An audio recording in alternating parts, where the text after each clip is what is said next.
Live straight away. Oh, here we are. Hey guys, I hope you are well. You are back on the Talkwards. My name's Nat Rich, and we are hosting this evening live from Yorkshire. And I have two very special people with me. You'll see why by the end of this. You'll be like, ah, I get it. Tonight's show is about sacred death. And I wanted to do this because the transformative power of death is so important, but it's not discussed often enough from where I'm standing. And I feel that it's a subject that if we thoroughly understood and we allowed for a little bit more depth, we'd be able to see it in a different way. We'd be able to process it differently. We'd be able to apply the wisdom of death in so many areas of our lives. And at the moment, that it's kind of a hidden wisdom. So I've got these two on to come and talk about it. So if you're watching it live and you want to make any comments, please do so. Be nice, be kind, and I will read them out as and when I can. If you're watching this afterwards, you can also still make comments and I'll get back to you afterwards. And for anybody that is watching this, oh, that's a good point, actually. I haven't put my banner on. Let me chuck this one in. So I'm going to do this one. Show is powered by Waterbear. And Waterbear is a college in Brighton, fantastic music college. And this is going to be shared with them as well for afterwards. So joining me this evening is, first of all, we've got Chris Connors, who's a dear friend of mine from Ibiza, well, from Ireland, but we met in Ibiza. How are you, Chris? I'm pretty good. Nice to see you here, Matt. Yay. Loving that you said yes to me. I really liked the idea of doing this with you, and I didn't want to do it without you. So if you'd have said no, it wouldn't have been today. Well, you definitely, I was definitely taken by your title and everything about it. It deeply resonates with me. Amazing. Thank you. So we've also got Gerald as well. And Gerald, I met just a few weeks ago, actually. We were both on a live training course, not live training course, but live training call for an Insight timer training. So we could learn to go live on that platform. And it was 6:30 in the morning in the UK, 7:30 in the morning in Berlin. And we hit it off on a Sunday morning, and here we are now, and he's accepted gracefully to come on and join us. So how are you, Gerald? I'm fine, thanks. Looking forward to talking to you. Good. We're going to have a good conversation around death, and an uplifting one, I feel, as well.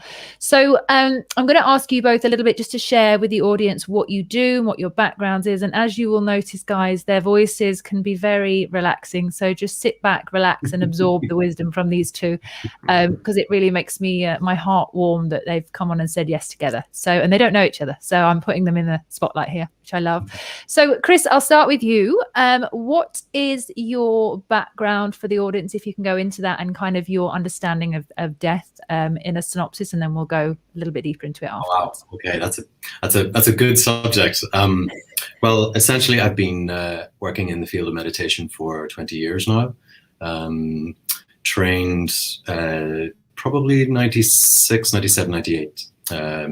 And at that time, it was between the Far East and America. And I suppose the being deeply immersed in the world of meditation, I also wanted to bring it out to the world as much as I could, and have been working throughout the years to find ways to do that. Alongside my time in meditation, I've also been working in design architecture and looking at design processes. So I've been merging those worlds, and more recently have created a little world called OPO, which is bringing the worlds of art, science, technology into the mind, body, soul realm, and creating apps and spaces and immersive spaces. And really my dream is to bring sacred spaces back to the city, and sacred space back to people in everyday life to use. So I guess, my dream is that, and in this topic around death, for me, it is also just part of the sacred realm. And so I could go into it, which I'm sure we will, but I am completely and utterly dedicated to all parts of life being sacred, and dying process as much as any other. So that's really why I'm here. And I'm also a celebrant, so I've worked through many different ritual ceremonies, from weddings and in funerals and in celebrations of people's lives. And so that context has always brought me through. And then just maybe the third part is my own personal experience with death. I grew up in Belfast, so I've seen a lot and been witness to a lot of death in really unfortunate circumstances, which then brought me to kind of move through my world. And I trained as a psychotherapist to move through kind of grief and grief formulas. I lost my mother at 25 and she died in my arms. And then more recently dedicated my life in my 47th year to the passing of my father, and seeing him through his passage into the next realm. And so a lot of insights of in and around death. And I find it a fascinating, beautiful conversation to have.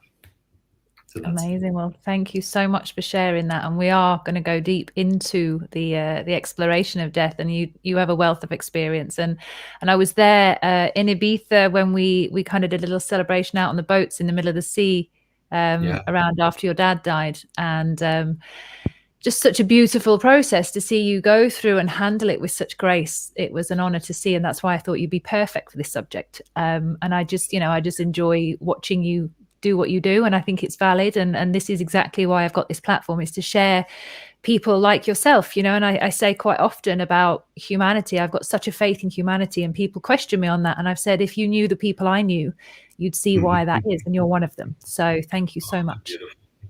No problem. So Gerald, I would love to know even more about you than I already do, which is not much because it's a new friendship. But if you can explain a little bit about what you do for the audience, and then also your kind of connection to death, and kind of why you said yes to this, other than me asking you. Well, it's death is a central part of Buddhism. Because Buddhism says everything is impermanent. There's nothing you can hold on to. There's nothing you can plan. Everything is dissolving continually. This means that we're always on the brink of dying. We never know when we're going to die. We do know that we're going to die, but not when. And therefore, the whole preparation in Tibetan Buddhism is you prepare your body and your mind for dying and for going through these processes. And this is what Chris is saying. This is a very sacred process. The sacredness is life and it's death at the same time. And there's a transience between the two. You move between the two, but everything is holy. And then some 15 years ago, I was... 30 years ago, I met the love of my life, and she died 15 years ago, and I looked after her for the last year. And the last 2.5 months, she was in our flat. And, all sorts of strange people came. Lamas turned up to give her a pova so that she would already leave while she's still alive, so that she could move on to the next realm. And she dedicated everything that she did, all her practice, she dedicated to other people. She gave away all her things so that when she really did come down to finally die, then, she was totally light and she was optimistic and whatever, as long as you can be optimistic. It was an amazing time because at the same time you saw her body deteriorating and you saw other parts growing into it. You saw all the tubes being stuck in and everything. It was a very dramatic thing. And because I looked after her so intensely, I couldn't continue with my old profession, which was public relations, which is saying, whatever you see is very beautiful. But somehow I didn't feel that the people really understood what love is all about. And the love that you can share a love in life and that you can share a love when somebody passes on is a really amazing experience. And so I dropped out, I suppose you could say. And I moved to India for 5.5 years and to Nepal for 2.5 years. And in Nepal, I lived in a Buddhist center and I was asked to do meditation there. And the last half year, I was even asked to teach the Buddhism there because there was no teacher. And in this time, I really had the job of all the experiences that I had in my life, I was to pass them on. You think meditation is a technique? Well, that's one part of it, maybe, but meditation has more to do with opening your heart. And if you've been through death and dying and have something to do with people, your heart is really open. And I think this is the most important thing that you can possibly say. You don't have to die to open your heart. Man, get going. You don't know how much longer you've got to live. So do it now. Open your heart now. Now's the only moment you can love. So If that is true, do it. And then you will find that death loses all its possible gravity or the problems that are involved with it. I mean, say grief always turns up. Grief is the flip side of love, always. And the deeper the love was, the deeper the grief will be. And you can't control the grief, so you go through it. But you find that with the time, once you understand that grief and compassion can go together, that's the moment that you really say, it's a wonderful life that we're living, and we're so privileged, and you can see the beauty in every moment. It's wonderful. Wow, I love that. Yeah. May I ask a question to you, Nat? Yes, go for it. Well, I hear you had a very dramatic event in your life, and you were bedridden for many months. And isn't this like dying as well, because you're cut off from all your normal things? Did you feel that it had something to do with that? Yeah, and it's I'm really glad you brought that up. And it was something that I didn't realize, that I thought I was living a life in Ibiza when I lived there.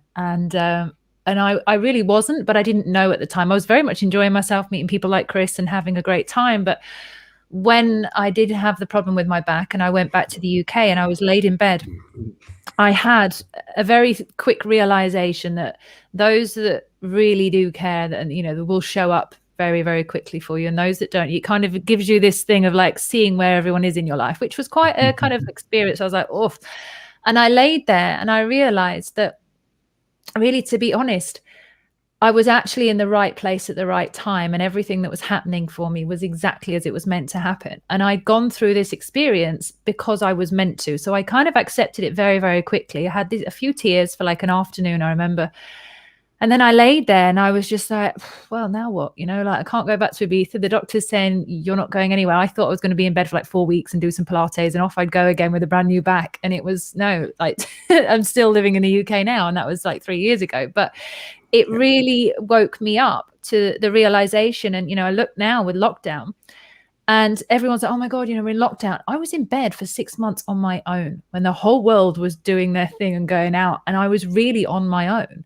And, you know, occasionally I'd have a few friends, but that taught me so much patience, and it taught me an understanding that world still goes on. I got everything I needed. I had a roof over my head. I had a friend support me with where I was staying. All the basics were met. And I realized that it's only my need for wanting more is my, you know, where I get most of my pain from, where I want it to be different than what it is.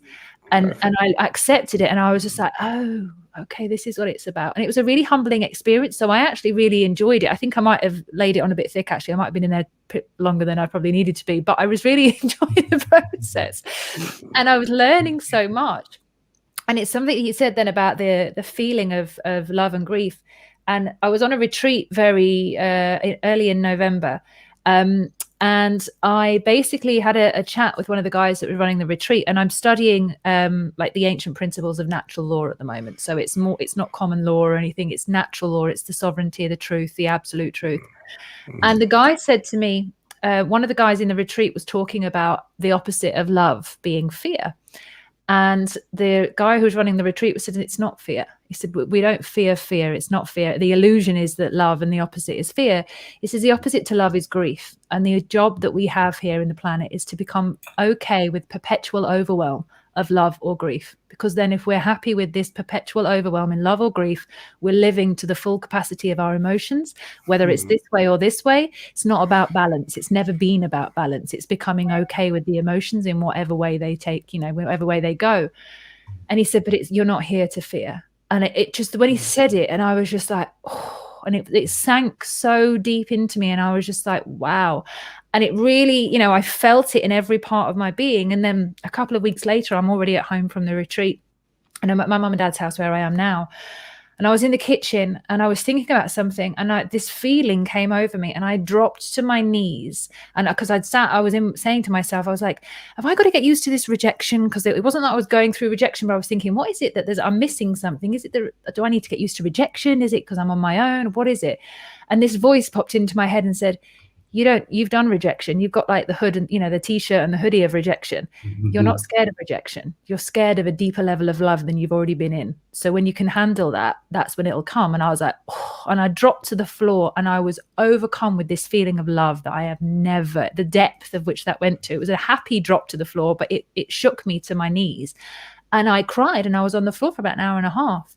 And I was just like, oh my God. And I'd never dipped into that level within myself before. And that was still very recently. And I've done work and meditations and all sorts of stuff. And it showed me that my willingness, because I understood that it was about grief, the depth of grief and the depth of love. And because I was willing to go there, that gate had opened within me and I went there and, on my own. And I was like, oh God. And it was so refreshing. And there was nothing to fear, but it was, I really valued the seeing that how far I wasn't really prepared to go before, even though I thought I was, and I thought I was on my spiritual path. It was my own arrogance and my own protection of my ego, not taking me into those spaces, that taught me an even greater depth. And this is one of the reasons why doing this show is so important, because I am very grateful that I've got both my parents here and I haven't been through that major loss.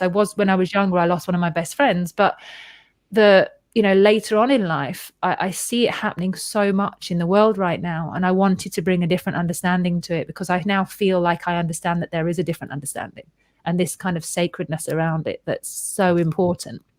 So yes, I understand it. And that's kind of my dip in the toe, should we say it, with love and grief. And I also had a letting go process of grief as well, which was also, I like you said, with the Buddhas. I was in the bath and I was like, I'm ready to let go. And I went through everyone in my life and emotionally allowed my body to cry as if I'd lost them and that I was at their funeral. And I went through this, and it was the deepest bath that I've ever been in. But it was such a refreshing feeling because I was allowing myself to step into those places. So yeah, very deep indeed. But thank you for asking me that question. Well, I would say the key for me is surrender. Yeah, you surrendered to whatever was, and you're spending this long time on the floor. I must say, it sounds like a moment of enlightenment, and I'm very happy.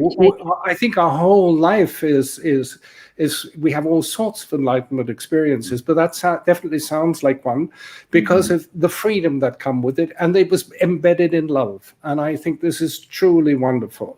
So, thank you so much for sharing that, because that is something so personal. Oh, you're really wonderful, Nat. there's nothing off the cards. I'll talk about everything. Yeah, it's good. Surrendering is a huge part of the dying process, of any form of dying. I think, as Gerald was saying, death comes in many forms, many moments, many places. It's something to consistently welcome into your life in order for it to enrich and grow. And And any form of surrender, I believe, really involves some form of death in it. Yeah. So some form. Whether it's the ego or the thought. It's a very overused term in the spiritual domain, saying just let go, and let go is really let die, and let die is probably a stronger way. Actually, probably maybe a more truthful way, and to just let. I was going to say truthful. Quite often. I remember many early years, being at a workshop in New York, and a woman saying, just let go to this woman. And the woman turned around and says, I don't know how to let go. I don't know what let go is. I don't know what to let go of. And for me, I could see it was her holding on to not really find her way to surrender to whatever it was that she was with. So yeah, inviting death in is such a wonderful, even practical tool in daily life. Very much so. There was a show that I watched, actually I always go to the bath at 9:00. It's like my me time ritual. It's because I don't have kids or a family in that sense, so I could get to do these things. So I was in the bath last night and I was listening to a YouTube show, and there was a one with Laura Eisenhower, she's a great woman actually from the States, and she had a guest on, and he was talking about the Defying the Aging process. And he was saying that there are patents out there for, and there's Nobel Peace Prize winners that have won the Peace Prize because they've understood that we do not actually have to die of old age. And they've now termed it in the scientific world that old age is a disease. So it's not actually something you have to go through, but they're keeping the information of what that is and how you can avoid that process from us. So it was very interesting to see it from a scientific point of view, and that being changed in terms of the terminology. Right. And I was sat there thinking to myself, I joke when people say, how old are you? And I always say my molecules are listening, because I understand the Dr. Masaru Emoto work with the power of emotions and words. And I always say I'm 26 for life, and my molecules are listening, and that's what it's going to stay. And since I've been saying it to myself, I really do feel much younger. And it's not because I'm trying not to get old. It's because I enjoy the feeling that it gives me when I say it, and I get little goosebumps, and I stick with that. And I really don't mind, as I'm getting older, that I'm staying younger, because I still feel very young. But I find a lot of women, and it's not just women, men as well, but a lot of women are terrified of getting older. They're terrified of that because of the death of their looks, maybe, or the death of their life in some way. And I feel it doesn't have to be that way. I feel because you grow old and you're more graceful in many ways. But if you're fearing your whole life of getting older, that's your resistance to what is. And that's a really hard place to live. It's a really deep place as well. You were nodding so intensely, Chris, that I thought you've got something to say. I did as well. I was like, he's going to say something. Only that, I suppose the question is often, is our fascination with youth, an avoidance of our kind of the grace of our elder life, or is our fascination with youth a sort of a brilliant way of hacking our life system to kind of stay young forever? And I suppose what I mean by that, we could all say that age is a number, which is partly true. I have many friends in their 70s.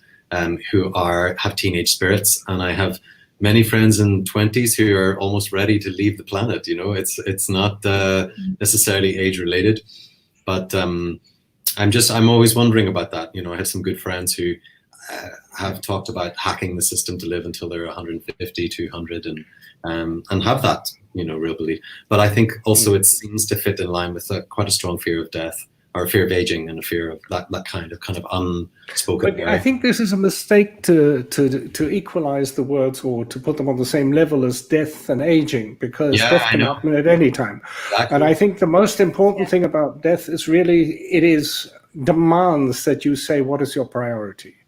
Is your priority to live now? Is it to open your heart, or is it to postpone it? And if you postpone it, you'll never know whether you'll make it. I mean, to say how many people have died in this pandemic who didn't think they were going to die. And they said, oh, there's only the old people that die. And then you read about all the young people who are dying too.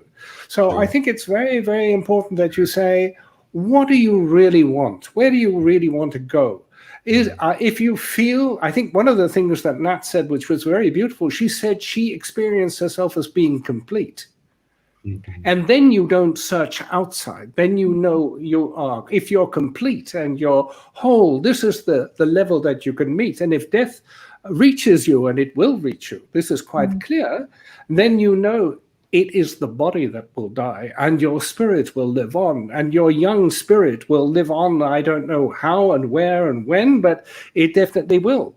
Because really, death is something to do with the separation of this energy that keeps us alive and the body that is the carrier of this energy. And it's not as though you can say, it's like a person sitting in a taxi that's get driven around, my body is my taxi.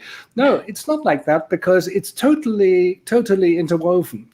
And I think the breath plays a very central role in that, in the way the two are constantly linked. If you say, I'm going to stop breathing, well, then, that's the end of life. But so from my point of view, I think one of the things is, we should have perspectives for ourselves. And I think one of the perspectives that I have for myself is to say, I'm just bloody nosy. I'm really nosy. Yeah, I'm really interested in what's happening, and I want to know what's happening and where things are going. And I'm so amazed that, you know, I'm 73, so I'm quite amazed that so many young people, you know, sort of listen to meditations by me. And I started with people who were that age when I was in the mall. I started teaching with them, and it's wonderful because they came to me also with the idea that they said, you know, I trust you. I trust you. You have a voice like my grandfather. You've got a voice like David Attenborough, I trust you. Yeah, I always thought, you know, these beautiful young ladies, I wish they said, you know, you have a voice, I trust you now. But I realized at that moment I'm a senior, and that is my role. My role is really to help people.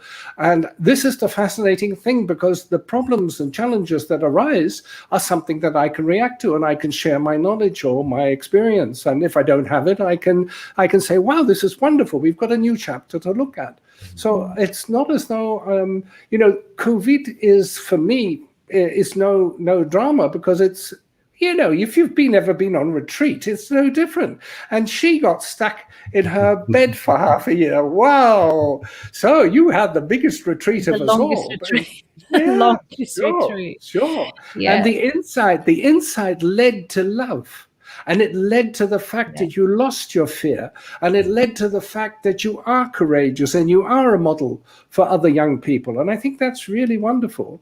And I can say is, you know, you think you're young and you can do it, but I'm old and I can do it too. And Chris, you're somewhere in the middle, you know, like you always are. Yeah. We were saying before he came on the call, we go from the hair at the moment. I've got the hair, and then Chris has got a little bit less, and then Gerald's got none. Yeah. I wish you'd share a bit with me, Nat. I'm with you, Gerald. I'm with you. Oh, sorry. I'll pass it over. Okay. I love it. And you know, I said to you before, Gerald, and I really would like this. I think I mentioned to you, Chris, and when we were with Zoran and stuff the other day, is for I Am Sound TV, for the platform as it's kind of building, and I'm putting it together. And I said, I really want to have a series on the elders. I really want to have that. I want to have that kind of conversation happening, because I feel like it's a lack at the moment, and I feel like there's a misunderstanding and a disrespect that is given to people at the moment that are elder and that do have that knowledge. And I feel like, you know, putting together a series on that would be fascinating, because it's, you know, some of the best conversation. I mean, I'm from Yorkshire, not originally, but I've been up here for not long enough time that you say hello to everyone that you walk past, regardless of whether you're on the bus, in the taxi, or walking over the road. And, you know, I walk the dog around the field some mornings, and there's some elderly people on there, and they're just so inquisitive and chatty, and they've got so much knowledge on a dog walk for 40 minutes around a field. And I value that time, and I think it's so precious. But we don't like in London, you don't really say hello, and I just feel these conversations are not had often enough. Yeah, that's something I'm very passionate about.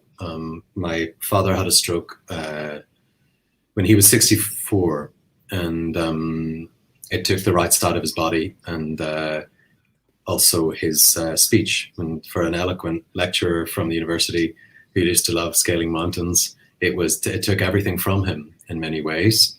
But we used to always say, a bit like Ramdas would say, you know, my dad had been stroked, because actually this very intellectual, very wonderful, kind man went from being this wonderful man of stature, a great folk singer, musician, to completely surrendering to his situation. And so when we would go into the room to see him, he was very lucid, but when we would go into see him in the room, he would lift my arm and he would just kiss me, and kiss my arm all the way up my arm, and then just hold me like my father never held me like that before. And, you know, the beauty of that experience, the touching sort of aspect of that was so beautiful. And just putting this into the context, he had a stroke for 16 years after that, or 17 years. And so we would visit Belfast, and so I would see him for 17 years from London or Ibiza, and fly to see him. And he couldn't speak, he couldn't formulate speech. He could understand me fully, but he could sing his songs that he wrote perfectly. So me and my dad would sing together, and that's how we communicated. And we would just communicate in song. And that went for many, many years. And so one of the reasons why I'm telling you this as well was because I visited him for such a long time in a center for elders. I got to kind of witness for 16 years a real experience of how my father lived and what he was living in and around. And my dad loved the place. He was so well looked after, good old Irish nurses and, really wonderful people who take you like family, But for me, I found it sometimes so challenging to watch this kind of these spaces that elders would live in, that you felt that their wisdom was being wiped away, whether it was from isolation or kind of certain uses of drugs for anxiety or depression, or a lot of sort of pharmaceutical inputs. And I started to really investigate and start talking to everyone in the spaces, and start to really uncover the stories of people that you would otherwise have just maybe never found out, and just the unearthing of people and their stories and their beautiful hearts. And this was so touching. And I swore to myself and my father, which is my next project, is to work to create elder spaces where people can die well and die lucidly as far as they can. And that isn't part of my trajectory over my next 5 years, that I will start creating spaces like that. Because, in truth, we have had so many experiences that are, certainly for myself, when I look into my elderhood, and maybe Gerald, you're a bit further forward than that, but I can sense that you have a timeless sense about you. So I'm not talking about age at all here, I'm talking about mindset. And I think if you have lived, certainly in this time when you have had very beautiful, let's call it wellness experiences, or you understand the benefits of nutrition and, what it means to bathe, what it means for your body, to take care of yourself. I want that to move into elderhood, and I know that for myself. And not having parents anymore in the front line in front of me, I see my own trajectory, and I'm looking at that and how I want that to be. And I don't see much. So then I decided I got to create it. So wow. That's part of my next mantra. So just I think coming back to what you were saying about, giving elders everything that they are worth, and I say they, I don't know who they means even when I say elder. I just know that there is such a neglect, a deep, deep neglect from that space. And I would just add one thing in on that is and it's not, I know the world of pharmaceutical is sometimes very necessary, but, and this is not a conversation about pharmaceutical agendas or conspiracies, but it's really more about the fact that when you inject someone, especially for anxiety, for the first time, when you inject something into their body, that will just take a consistent kind of journey all the way to the end. And that starts to remove your lucidity, your connection to consciousness, and all of those things that start to be eroded slowly. Yeah. And I found that really distressing, because my father chose not to do that. And I watched him stay conscious and connected. And that was his anxiety drug, was to stay with family, to sing, to be in joy. And yet this easy kind of route, the nurses would come in and quite innocently say, "Dad, do you want an injection today?" They would just offer it. And my dad knew that if it was one, it would be the journey. And luckily for him. So I guess what I'm saying really is that somehow I just want to be able to champion elderhood, and I think there's something as part of it, as the heightened journey to the dying process, actually. Yeah. Oh, but I think the thing is, you have to. We've got a background thing. Sorry. I've got an echo. You have got an echo. Do you have the show on in the background by any chance? On YouTube at the same time? No. Oh, it's stopped now. So carry on. Has it stopped? Yep. Stopped. Okay. So, do you know the Living Dying Project, Dale Borglum? No. That is, I think, one of the central places to get a lot of information. And I contacted him because I wanted to do some meditations by Stephen Levine.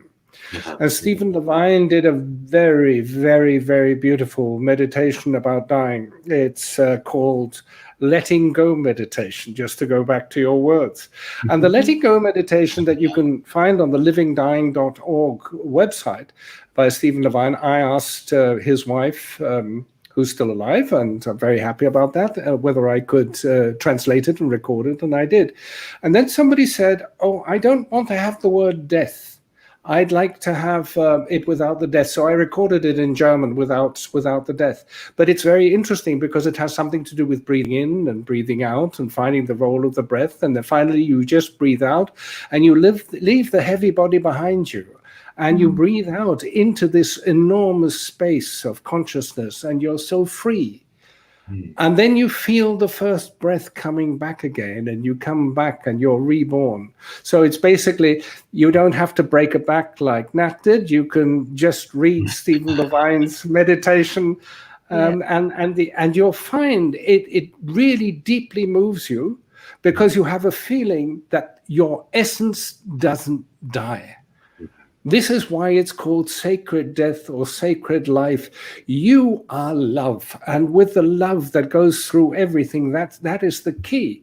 And if you feel incomplete and you start looking, you look outside, but this answer is inside. And therefore, I felt Nat was so wonderful to say, let's talk about sacred death, not just any old death. Let's make it sacred. And this really has something to do with the essence of our life. It has this. Do you know? For me, it's a realization of the stillness, and the stillness is where the most transformations happened in my life. The silence, the times I've spent in silence, the time understanding that, the space between the words. When I listen to meditations, when I do meditations, once I finish saying something, there's a drop. And the magic bit there, just after you say something in that space, is where the process happens.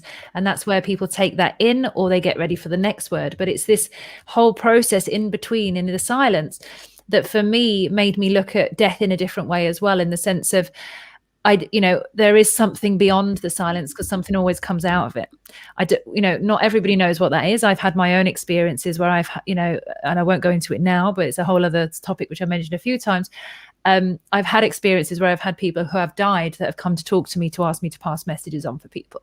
So I know that is a possibility. I know that exists. I know my messages that I passed on were actually correct, which freaked me out at the time. But it confirmed to me that there's something out there that we don't fully know or understand, but there's something else going on. And I don't fear it in that way. I did at the time, because it's quite an intense process to go through, and I didn't know anybody else who had this sort of gift. At the time I didn't think it was a gift, but it was very kind of scary. But now I look at it, and I'm grateful to having had that experience, and to be able to see that there's something beyond the veil, in that void that we often, we're so scared of going into. And I think the reason why people feel that death is so scary is because death is the unknown for a lot of people, because we don't like to tap in or get used to that death term. We don't want to go into the death. We don't want to go into the darkness. And the more that we're scared of something, the more that we're unwilling to go into the space of the unknown, we will be terrified of it. And I've made it in the last, few years in my life to be able to go into the unknown. And now I do that just every day. It doesn't have to be a big sacred Buddhist meditation. It's the fact that I come on these shows, and all I do is book a person, a date, and a time.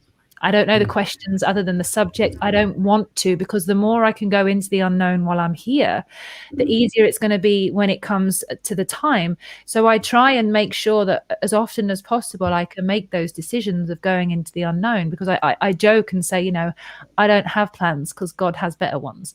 And I mean that with every part of my heart and my soul, is that whenever I plan something, it goes tits up. It goes wrong. And I'm like, I need to get out my own way. And since I did that, things start happening. The magic takes place. The people come along. The difference in my life has been huge, because I'm willing to sit in the unknown. And I think it can be quite a beautiful practice, rather than a devastating meditation. Not that that meditation is devastating, by the way, because I've just posted it in the notes. So we can, if anybody wants to listen to that, they can go and check it out. But it's the process that if we can do it often enough while we're alive, I think that's something that can make it so we can get used to something. Have either of you two had that experience where you've kind of just given up and gone, do you know what? I'm getting out of my own way here, and let a project take its shape? Well, in India, I had a process basically of saying, what am I going to do today? And so I was training myself all the time, and my intuition was growing all the time, so that I could follow my feelings in which direction to go. So this was more like what you were saying. And then a question popped up saying, that's very interesting, but there's something missing in my life, and that's commitment. Because commitment means that you stay in one place and you go in deep. And I think this is what you're doing with your programs. This is your form of commitment. You say, I see myself, this is what I want to do. I'm committing to this program, and I'm going to be totally honest. Whatever happens, I'm going to be honest. And this is the basis of love. So really, you have the commitment and the intuition that you're bringing together in that manner. But I wanted to ask another thing. You just said alongside, oh, by the way, I'm a medium. These spirits come to me and talk through me, and it works. Wow. So tell us a little bit more. What how is this? Is this part of your life? Do they come every night? They come, you cuddle up to a local spirit, or how does it work? Do you know what? It's very okay. So the first time it happened to me, I went and did a Reiki session for someone, and I told this story last night on last night's show, but I did a Reiki session for someone, and I got messages through, and I've been telepathic for a number of years anyway. When I get really close to an individual, I can become very, very, pick up straight away, and I can read everything, which is quite intrusive at times as well, which I have used in a argumentative way, which is not clever. So if anybody's listening done that, do not do that. But my intuition and my knowing of things has always been quite deep. But this particular time, it really terrified me because it was with an older lady, and she was 62 or 63. She was a tiny little woman, and her husband came through me to her, and she was crying, and she's looking at me going, what do you do? What do you do? And I'm just like, oh, I've kind of started this water company. And she's like, you're not meant to do that. You're meant to do this. My husband wouldn't just come through to anyone. He's a Quaker. He got a message for me. Your hands were over me. They were my husband's hands. And she's giving me all of this information, and I couldn't handle it. I was like, I'm thinking, I've made this little old woman cry. I felt so bad. And when I left that space that I was in, and I came home, and I said to my dad, oh my God, I made this woman cry, and her husband's apparently come through to me, and I don't know what this is. And my dad was really blasé, and I felt like I was a bit unsupported. So I came upstairs, and I sat in the room from here, and I sat down on my bed, and I'm like, and this is why I named the show What the Fuck Was a Spiritual Awakening last night, because this is what happened to me. But I sat on the bed, and I'm like, what the fuck had just happened to me? And as I said it, somebody sat on the side of my bed, and I looked, and I'm like, there's no one there. And I felt the bed go down, the goosebumps on my body, and I'm like, and he just came through to me and just said, don't worry, everything's fine, I'm here, you can take your own time, I want you to write a letter to her for me. I'm her husband. And he introduced himself formally and kind of sat with me until I got my breath, and then asked me to get my iPad and write an email to her. And I did. Wow. And the email was so beautiful, and it's a longer story which I won't go into, but the email was so descriptive. So I forwarded it to her, and she was very grateful. And then it opened up something within me, and I had, for the next 5 days, unfortunately, 5 people died within my vicinity, not super close to me, but of people that I knew. And all 5 of them came through me to give messages one day after another. And I couldn't do it. And I at the end of it, I was like, I have to, because what I realized is when they were coming through, they each had their own personality, and they would tell me to write things down, and I would write things down in the way that they spoke. So one of them had a really northern London accent, so I had that kind of writing as it came through. And then another one came through with a different type of accent, and I couldn't see anything, but I'm clairsentient. So clairaudient is where you can hear things, clairvision, clairvoyant when you see, clairsentient is where you know, but you don't know why you just know. So I had this bit of within me thinking, well, I know, but how do I convince someone that I know? How do I make them sure of that? How do I let them know I know, without judging me or accusing me of being crazy or lying? So it was a real confidence thing for me, and I couldn't handle it. So I read a book of some woman, and she said that you can ask the spirits to stop. And I asked them to stop, and I hadn't had it for a long, long time. And then they started coming through. I started working with mushrooms, with magic mushrooms, and things started happening again. And I would say things, and they would just happen within minutes, and I would be like, so I pulled back, because I was like, I don't know if I'm ready for this, and I know that it will come at the right time. But what I wanted to do was, if I'm going to do anything within that world out of pure respect, it's getting out of my own way, and I wasn't very good at it back then. I was always so if I may give you a tip, my wife was extremely sensitive. And she had all sorts of impressions. She was a Reiki master too. So she had all these ideas, and she had lots of spirits. But the most important thing was that you do grounding work. And you have to be solidly grounded. Now, my wife unfortunately grounded herself by smoking. She said, if I smoke, then I don't have to see the things so exactly, which I found very counterproductive. And but the other way is always grounding. The more you walk outside, your walks that you do in nature are very good for this, the breathing down through your body into the ground. This is an important part, because when you die, the first thing that dissolves is the earth element, and people get shaky and wobbly and things like that. That's why I would always say anything you do towards grounding practice that will put you in the position that you can deal with this. What are your experiences, Chris, with all sorts of spirits and things like that turning up? There's been a few.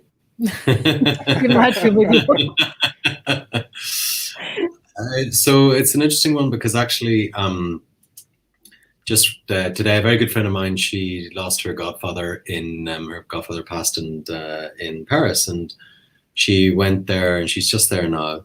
And they are Persian, and I think, I'm not quite sure how they define it, but they have a process called a wake process that we have in Ireland. And in Ireland, you have a 3-day process, and it's very public. It's very much, when you can drive in a village and you'll see 100 people queuing to go into someone's house during these 3 days to pay respects and to kind of work through.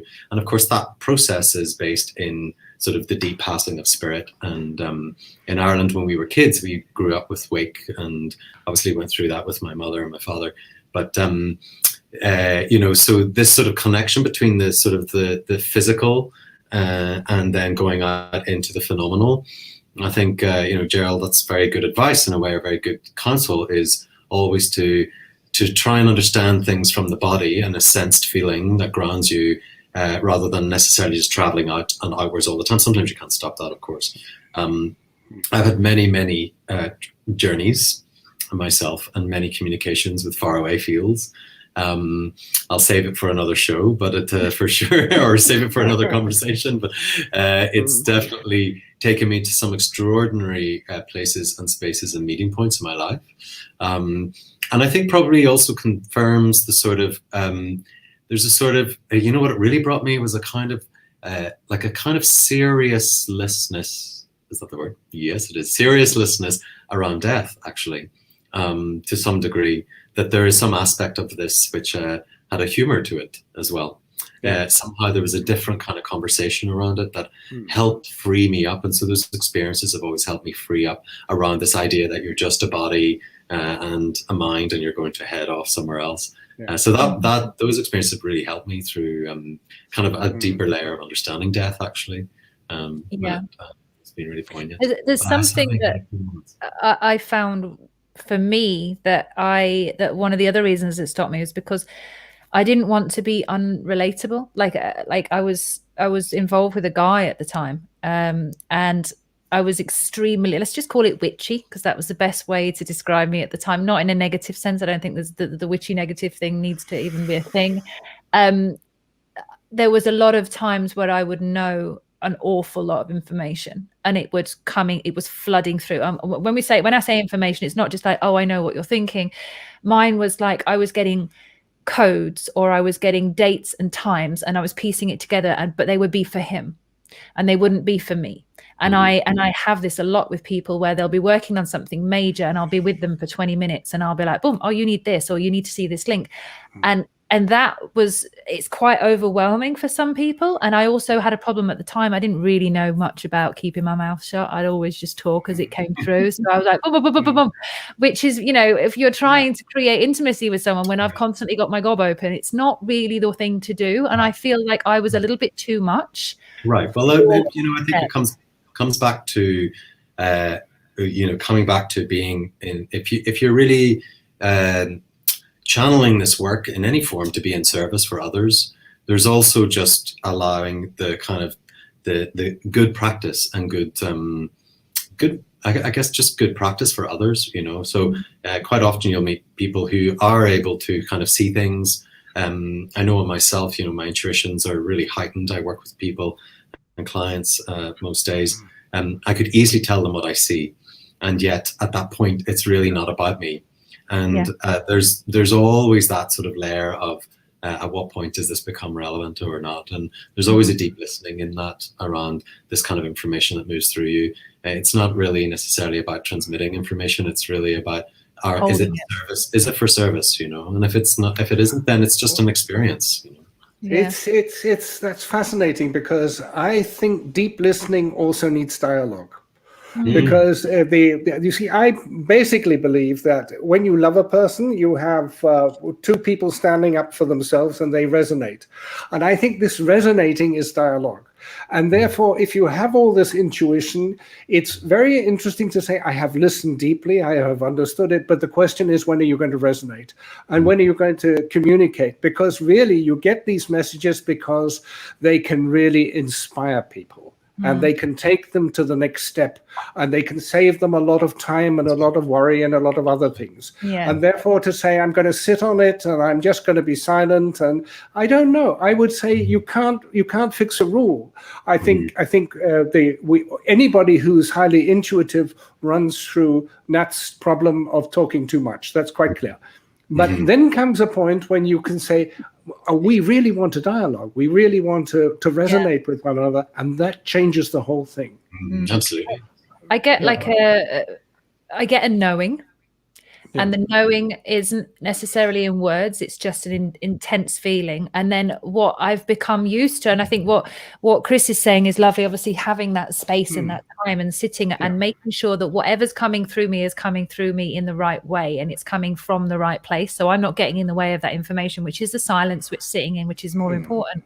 But I think that I've now, and I know it now, whereas before I used to think, my English teacher said to me when I was younger, you're either going to be famous for talking or in a hell of a lot of trouble. And I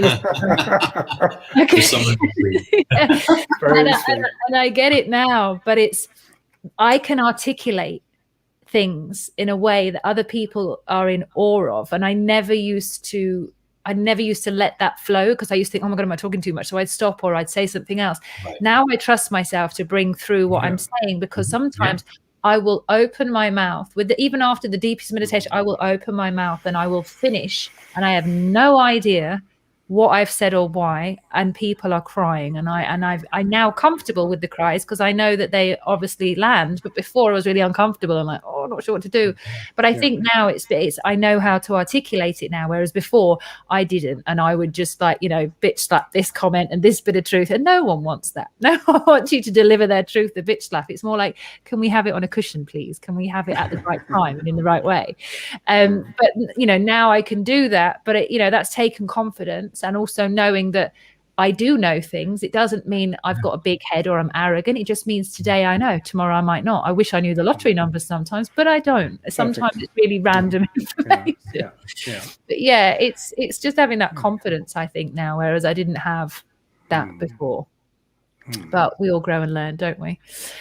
So just before you guys depart, and I loved this conversation, I really valued it, and a couple of others with the elder conversations, and Chris, some of your stories, I'd love to get on air sometimes and just go down the rabbit hole with you of where you've been in your interstellar adventures. I think would be. Don't forget to send me a link. I'd like to listen in. Yeah, you can join in on that one, Gerald. We can join in on that one. But in terms of, for anybody out there that is going through a process, either with themselves and their time is coming, or if they have someone dear to them, or even if it is a situationship that needs to die, like a relationship is, it's not really working, it's more of a situationship and it's not serving you anymore. That's also a transformational process. Could I kind of have 2 or 3 things from you that you would highly recommend someone to sit with and process during this time? Chris, I'll start with you. Well, I mean, quite often it comes to me, people are starting to go into a dying process, or their family or family member or friend or lover, partner. The first thing I'd always say is in that process is to really deeply listen in, to connect with your soul carrier through this process. And quite often that can be you. And if it isn't, to really understand and know who that person might be. And it may not always be your beloved. And the reason why it may not be your beloved is because your beloved or your family and you have a contract of love that holds you together in life. And quite often it is very, very difficult to go through a dying process freely, because family will always be there. Now, they'll be there to guide you, but when you are going in through that process, your want and love for them keeps you coming back and back. And dying is dying in the body is a challenging process. And, you know, I wouldn't want to get too transcendent about it all and too in the love, because it's actually very messy. Dying is messy. It's like it's dying and birth. You know, they're the similar worlds. It's physically a messy job. So the reason why I'm saying that is that quite often, I would say, you know, I've been with families, and of course, families are your number one priority to be with you. But the soul carrier is not always the person you might expect to be. So quite often it can be the doula or the nurse or someone who can be gentle in stillness with you along that process. Yeah. It's a very curious one, and it's been something that I've noticed along the way. And luckily for me, my father chose me and my sister to go through that dying process with him. But it was a deep listening beyond our constellation as a family. It was a very, very deep listening. And had I have not had that calling, I would have offered that to someone to do that with him, because I would have caused him too much pain or too much alertness in the body. So that's one I think that is very interesting that I've definitely been exploring over time with people. Maybe jump over to Gerald and come back to me. I can think of a few others because I'm just going into that process again. Yeah, you're wonderful, Chris. You're very, very wonderful the way you talk about it. My experience of dying is, of course, on the one level, it is, as you say, a messy process. On the other side, if you use the art of dying as it's practiced in Tibetan Buddhism, then you have a clear idea of how energies are flowing in the body. You know when the skin gets thin and papery. You know when the people have this incredible thirst and feel that they're being burnt from the inside. And because you have followed a process beforehand, you can recognize it when you're confronted with it. And this is enormously comforting because you don't have to worry. You know, oh, yes, this is where I can do this. This is how I can do that. And they're wonderful people. If you take Joan Halifax, for instance, in America, she's a Buddhist nun, and she's recorded the process of dying in a wonderful way, and she gives introduction to this. And there are other people in the field. If you just look at that, or the people around her, or the Living and Dying Project, they will all give you introductions to the process of how dying really happens in the body, and how the spirit. This is all because we're energy beings, and the energy being, how it frees itself and moves and leaves the body. This is something that everybody can really meet up with. And I think this is, from my point of view, you approached it from a very human point of view, and I approached it more from a theoretical point of view, but you need both. And you need to talk to people, and you need friends, and you make friends. And I think it's the same as what you're saying. It might be the nurse, it might be the people that you walk your dog with on the field who will help you. You need help and support in these matters. Yeah, I love that. You never know who it's going to be until the time happens, and it's just allowing that person to show up. Not have any resistances to anybody that you want it to be, and it's not them. It's, you know, you can't ask everyone to go through that journey with you in that way, and it might not be part of their path. Exactly. So it's definitely quite a big ask. But yeah, I want to thank you so much for coming on today to talk about this. And you know, I actually thought I'd cry, because I cry on everything. I don't know why. I cry all the time on these shows, which is absolutely fine. But this is the only one I haven't cried on, and I think that's. Do you want to cry? Should we make you cry? Should we make you cry? I'm done crying. I cry all the time. I'm literally behind. No, you want to be grounded. You don't want to cry. You cried enough. You're brilliant, Nat. You're absolutely brilliant. And if you say, I had this experience on the floor where I melted into love and the way it was, that is the most important thing in life. And you've told us about it. Well, to heck with the tears. They're over. You're grounded, and you're going to channel, and you're going to move the world. I'm so happy to have met you. Thank you. Oh. Chris, it's been wonderful meeting you. I'm really impressed. And please involve me so I can listen in. Of course, please let's stay in touch. I'm looking forward to hearing all of our voices in and around the world at some point. I know, that sounds right? beautiful. We're transmitting vibrational fields. I love that. We're doing that. We're doing that. Well, for everyone else that's out there, thank you so much for joining us today as well. Again, this is another show. I think this is like my 50th show, if I remember rightly, or something like that. Yeah, I know, it's quite a lot.